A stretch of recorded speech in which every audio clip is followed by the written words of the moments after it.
Assalamualaikum warahmatullahi wabarakatuh.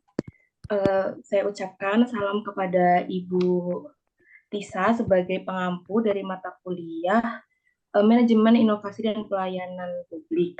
Nah, pada kesempatan kali ini kami dari kelompok 5 akan memberikan hasil laporan kami terkait survei tingkat kepuasan mahasiswa terhadap pelayanan kemahasiswaan FISIP Unsur.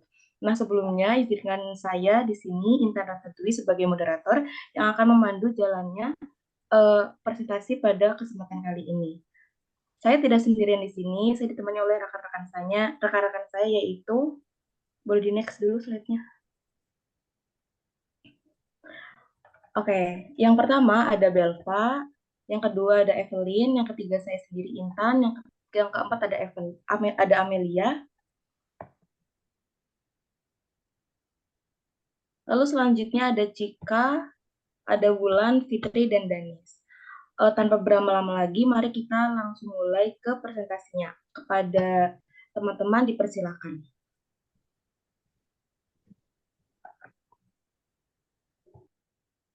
Oke, sebelum masuk kepada pembahasan materi, di sini izinkan saya untuk membacakan terlebih dahulu materi pendahuluan, yaitu di sini terdapat materi pengertian atau definisi dari pelayanan publik dalam konteks perguruan tinggi.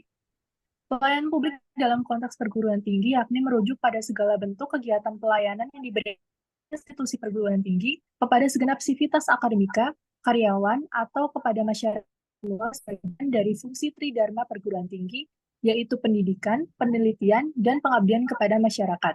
Bentuk pelayanan publik di perguruan tinggi yakni meliputi pendidikan, pelatihan, penelitian, pengabdian masyarakat, pelayanan administratif, wadah kajian dan advokasi, dan masih banyak lainnya. Untuk layanan kemahasiswaan sendiri merupakan bagian dari sistem pendidikan di perguruan tinggi yang berfokus pada pengembangan potensi, kesejahteraan, dan pengalaman mahasiswa secara menyeluruh. Mungkin materi selanjutnya bisa dijelaskan oleh teman saya.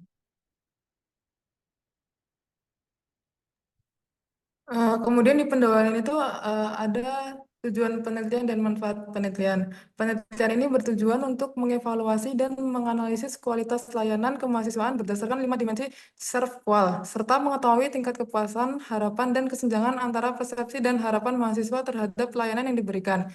Hasil penelitian ini diharapkan dapat meningkatkan efektivitas layanan, menciptakan lingkungan kampus yang mendukung, serta membantu fakultas memahami kebutuhan mahasiswa secara spesifik. Manfaatnya mencakup peningkatan kualitas layanan bagi fakultas dan terpenuhinya kebutuhan mahasiswa melalui perbaikan layanan yang lebih relevan dan responsif.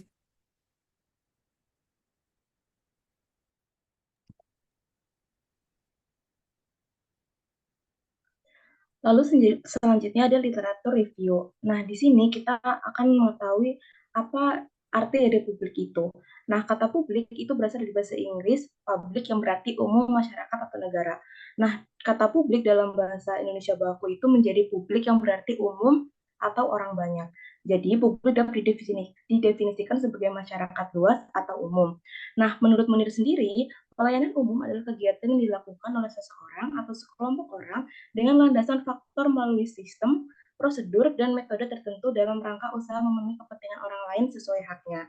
Lalu menurut Sumaryadi, secara operasional pelayanan publik yang diberikan kepada masyarakat dapat dibedakan dalam dua kelompok besar, yaitu pertama, pelayanan publik yang diberikan tanpa memperhatikan orang perorangan, tetapi keperluan masyarakat secara umum yang meliputi penyediaan sarana dan prasarana, transportasi, penyediaan pusat kesehatan, pembangunan lembaga-lembaga pendidikan, pemeliharaan keamanan, dan lain sebagainya.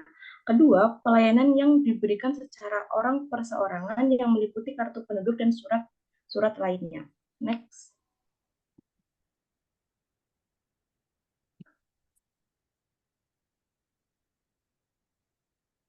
Nah, lalu menurut Duyanto, menyatakan bahwa pelayanan publik adalah segala bentuk pelayanan baik berupa barang publik maupun jasa publik yang menjadi tanggung jawab serta dilaksanakan oleh instansi pemerintah pada berbagai tingkatan baik pusat maupun daerah. Nah, dapat disimpulkan arti dari pelayanan publik ini sendiri adalah bentuk tanggung jawab negara dalam memenuhi kebutuhan dasar warga negara melalui penyediaan barang, jasa, dan layanan administratif. Next. Nah, lalu pelayanan publik itu memiliki karakteristik yang berbeda dengan pelayanan pada sektor swasta. Nah, salah satu ciri utamanya adalah tidak berorientasi pada profit karena tujuan utamanya adalah memberikan manfaat kepada masyarakat, bukan menghasilkan laba. Lalu, pelayanan publik itu bersifat inklusif dan berorientasi pada kepentingan umum. Itu artinya setiap warga negara berhak memperoleh akses yang sama terhadap pelayanan publik tanpa adanya diskriminatif. Selain itu, pelayanan publik juga dituntut untuk selalu transparan dan akuntabel, karena pelayanan sendiri itu dikelola oleh dana publik dan harus dipertanggungjawabkan kepada warga negara atau masyarakat. Nah, karakteristik lainnya yaitu pelayanan publik itu mudah diakses oleh seluruh masyarakat, terutama kelompok rentan, dan menjunjung tinggi rasa keadilan dan kesetaraan. Nah, tujuan dari adanya pelayanan publik ini yang paling utama adalah untuk memenuhi kebutuhan dasar masyarakat. Selain itu, pelayanan publik juga bertujuan untuk menjamin hak-hak setiap warga negara terhadap akses informasi dan partisipasi agar dapat memenuhi aspek keadilan. Lalu selanjutnya, pelayanan publik juga menjadi sarana bagi negara dalam mewujudkan tata kelola pemerintahan yang baik atau good governance. Dan selanjutnya, pelayanan publik juga menjadi sarana untuk meningkatkan kualitas hidup masyarakat. Mungkin untuk pembahasan selanjutnya, saya serahkan ke teman saya.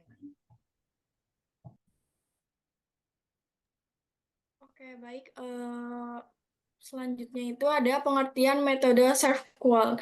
Nah, pengertian metode SERVQUAL sendiri adalah alat untuk mengukur kualitas layanan dengan membandingkan harapan masyarakat dengan persepsi mereka terhadap layanan yang diterima. Nah, metode ini membantu mengidentifikasi kesenjangan atau gap antara harapan dan persepsi sehingga dapat digunakan untuk meningkatkan kualitas layanan publik. SERVQUAL dibangun atas dasar adanya perbandingan dua faktor utama, yaitu persepsi pelanggan atas layanan yang diberikan dan harapan pelanggan itu sendiri. Kemudian selanjutnya. Nah, metode SERVQUAL ini tuh ada beberapa aspek ya. Nah, yang pertama itu ada bukti fisik atau tangibles. Nah, bukti fisik ini meliputi penampakan dan perwujudan dari fasilitas, gedung, peralatan, dan penampilan dari karyawan perusahaan. Penampilan fisik perusahaan akan berpengaruh pada evaluasi pelanggan terhadap kualitas pelayanan yang diberikan perusahaan. Kemudian yang kedua itu ada keandalan atau reliability. Keandalan merupakan kemampuan untuk memberikan layanan yang tepat, waktu, dan akurat. Kemudian, keandalan dapat ditujukan melalui seberapa jauh perusahaan memberikan pelayanan sama seperti yang telah dijanjikan secara akurat dan tepat kepada pelanggan tersebut. Selanjutnya. Kemudian yang ketiga itu ada daya tanggap atau responsiveness. Nah, daya tanggap yaitu menunjukkan kemampuan dan komitmen dari perusahaan dalam memberikan pelayanan yang tepat dan cepat. Daya tanggap tidak hanya mengenal cepatnya pelayanan yang diberikan, tetapi juga kemampuan dari perusahaan atau karyawan dalam membantu pelanggan dalam menyelesaikan suatu permasalahan. Kemudian yang keempat itu ada keyakinan atau assurance. Keyakinan merupakan kemampuan untuk melahirkan kepercayaan dan keyakinan dari pelanggan yang meliputi pengetahuan, kesopan santunan, dan kemampuan karyawan untuk menumbuhkan kepercayaan pelanggan terhadap perusahaan itu sendiri.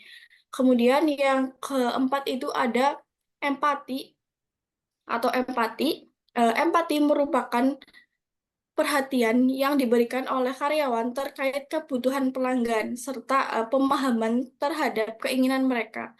Melalui kemampuan komunikasi yang baik dari karyawan untuk menjelaskan mengenai pelayanan yang disediakan oleh perusahaan akan mampu memberikan dampak baik bagi evaluasi pelanggan terhadap kinerja perusahaan tersebut.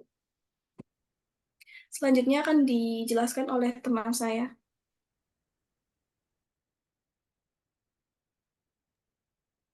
Oke, yang selanjutnya itu ada penelitian terdahulu. Yang pertama ada penelitian terdahulu dari Fatimah et al. Di tahun 2019. Fatimah Menurut penelitian dari Fatima, di Politeknik Negeri Jakarta menemukan bahwa kepuasan mahasiswa terhadap layanan akademik dan kemahasiswaan masih di bawah harapan, sehingga perlu peningkatan pada seluruh dimensi servual, tangible, reliability, responsiveness, asuransi, dan empati, serta sistem informasi kemahasiswaan. Selanjutnya, penelitian oleh Lukita di tahun 2019 yang menggunakan metode servual dan IPA pada mahasiswa di Cirebon, hasilnya menunjukkan kualitas layanan itu sangat baik, namun masih terdapat kesenjangan negatif, terutama pada dimensi FT, reliability, responsiveness, dan asuransi.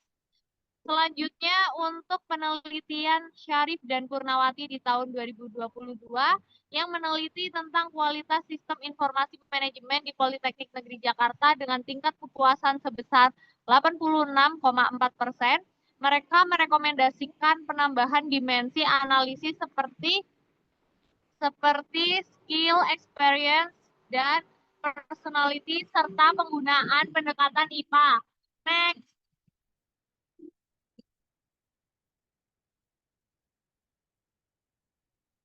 Nah, berdasarkan penelitian terdahulu, kebaruan penelitian ini berfokus pada kualitas pelayanan kemahasiswaan di FISIP Universitas Jenderal Sudirman yang belum banyak dikaji sebelumnya dan menggunakan pendekatan servual. Penelitian ini bertujuan untuk mengidentifikasi kesenjangan antara harapan dan persepsi mahasiswa serta memberikan dasar perbaikan layanan berbasis bukti. Dan dari hal tersebut, hasilnya diharapkan memberikan masukan bagi para pimpinan fakultas dan unit pelayanan agar lebih responsif, inklusif, dan berorientasi pada kepuasan mahasiswa. Selanjutnya akan dijelaskan oleh teman saya. Oke, selanjutnya ada metode penelitian. Penelitian ini menggunakan pendekatan kuantitatif deskriptif yang dimana penelitian kuantitatif deskriptif adalah mendeskripsikan, meneliti, dan menjelaskan sesuatu yang dipelajari apa adanya dan menarik kesimpulan dari fenomena yang dapat diamati dengan menggunakan angka-angka. Tujuan dari penelitian ini adalah untuk menggambarkan kualitas layanan kemahasiswaan di lingkungan FISIP Universitas Jenderal Sudirman berdasarkan persepsi dan harapan mahasiswa. Untuk mengukur kualitas layanan tersebut, penelitian ini menggunakan metode servual yang terdiri dari 5 dimensi utama, yaitu diantaranya tangibles atau bukti fisik, reliability atau keandalan, responsiveness atau daya tanggap, assurance atau jaminan, dan empati atau empati. Teknik pengumpulan data dalam penelitian ini dilakukan melalui penyebaran kuesioner kepada responden. Dengan responden dalam penelitian ini adalah mahasiswa aktif FISIP Universitas Jenderal Sudirman yang pernah mengakses dan berinteraksi langsung dengan bagian kemahasiswaan, terutama dalam keperluan administrasi, seperti sertifikat PKKMB, pengajuan proposal kegiatan organisasi, serta permohonan penurunan UKT dan pengurusan administrasi yang lainnya. Oke, selanjutnya, pemilihan responden dilakukan secara purposif, di mana mempertimbangkan pengalaman langsung mahasiswa terhadap layanan yang diberikan. Data yang diperoleh dari kuesioner dianalisis menggunakan teknik gap analysis, di mana kesenjangan atau nilai selisih atau gap ini digunakan untuk mengevaluasi sejauh mana layanan yang diberikan telah memenuhi ekspektasi mahasiswa. Rumus analisis yang digunakan adalah nilai selisih antara persepsi dan harapan. Nilai selisih atau gap bernilai negatif menunjukkan bahwa layanan yang diterima masih berada di bawah harapan. Sedangkan nilai selisih atau gap bernilai positif menunjukkan bahwa layanan yang diberikan melebihi harapan mahasiswa. Selanjutnya akan dijelaskan oleh teman saya.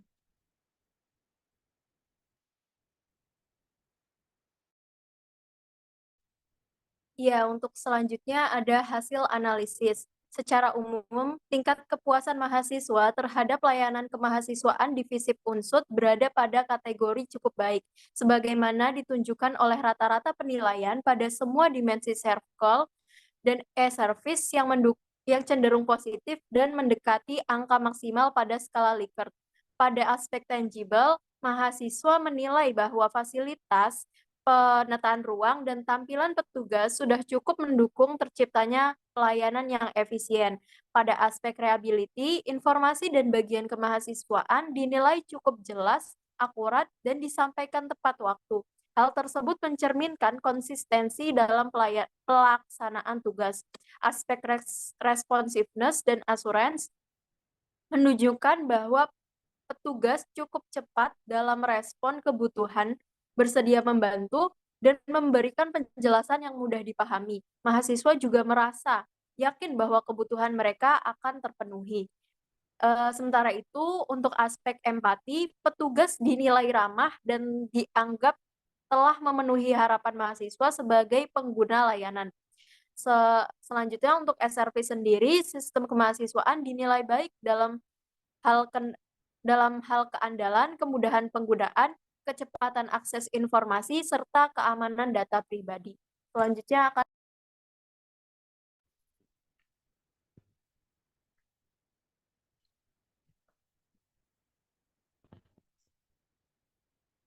next slide.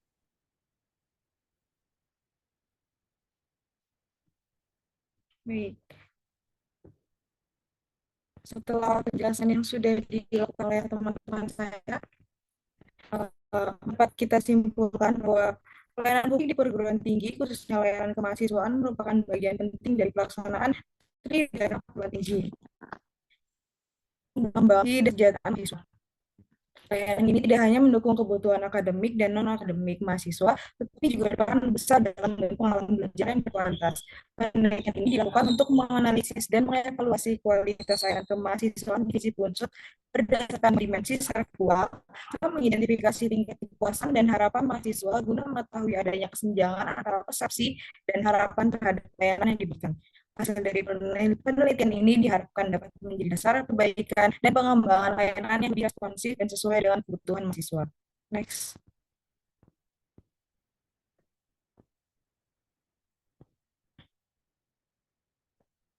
Namun demikian, terdapat kesenjangan antara harapan dan persepsi mahasiswa, walaupun tidak terlalu signifikan, yang menunjukkan bahwa masih ada peluang perbaikan dalam memberikan pelayanan yang optimal. Oleh karena itu, terdapat beberapa saran untuk mendukung layanan kemahasiswaan FISIP Unsut. Yang pertama, meningkatkan kualitas sarana dan prasarana kemahasiswaan FISIP Unsut, karena dinilai terlalu sempit dan perlu diperbaikan agar aktivitas akademik yang bekerja di sana maupun mahasiswa yang memiliki keperluan dapat merasa nyaman dan di dalam ruangan tersebut.